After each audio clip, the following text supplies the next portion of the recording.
Yes, he's one of those men that don't know how to manage. Good situation, regular income, quite enough for luxuries as well as needs. Not really extravagant, and yet the fellow's always in difficulties. Somehow he gets nothing out of his money. Excellent flat, half empty. Always looks as if he's had the brokers in. New suit, old hat. Magnificent necktie, baggy trousers. Asks you to dinner, cut glass, bad mutton, or Turkish coffee, cracked cup. He can't understand it. Explanation simply is that he fritters his income away. Wish I had the half of it. I'd show him. So, we have most of us criticized at one time or another in our superior way. We are nearly all chancellors of the exchequer. It is the pride of the moment. Newspapers are full of articles explaining how to live on such and such a sum, and these articles provoke a correspondence whose violence proves the interest they excite. Recently, in a daily organ, a battle raged round the question whether a woman can exist nicely in the country on £85 a year. I have seen an essay, How to Live on 8 shillings a week, but I have never seen an essay, How to Live on 24 hours a day. Yet it has been said that time is money.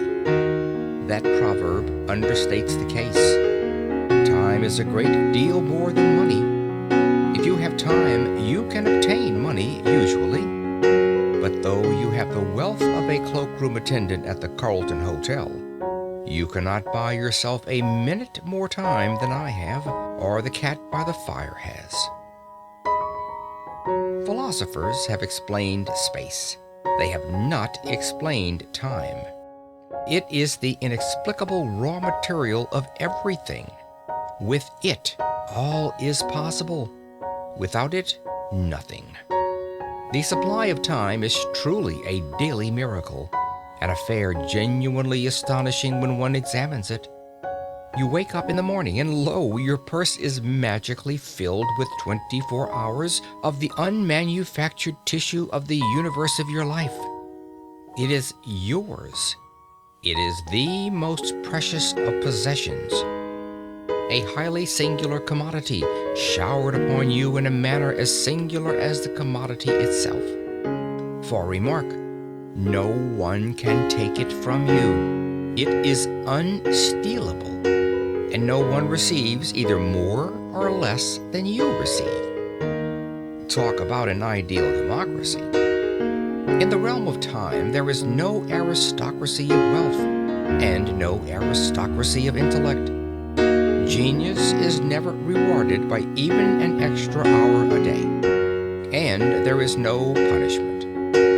Waste your infinitely precious commodity as much as you will, and the supply will never be withheld from you. No mysterious power will say, "This man is a fool, if not a knave. He does not deserve time. He shall be cut off at the meter." It is more certain than consols, and payment of income is not affected by Sundays. Moreover, you cannot draw on the future. Impossible to get into debt. You can only waste the passing moment. You cannot waste tomorrow. It is kept for you. You cannot waste the next hour. It is kept for you. I said the affair was a miracle. Is it not? You have to live on 24 hours of daily time. Out of it, you have to spend health, pleasure, money, content, respect, and the evolution of your immortal soul.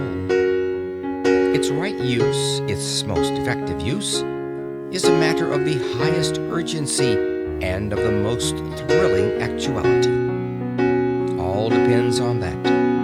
Your happiness, the elusive prize that you are clutching for, my friends, depends on that.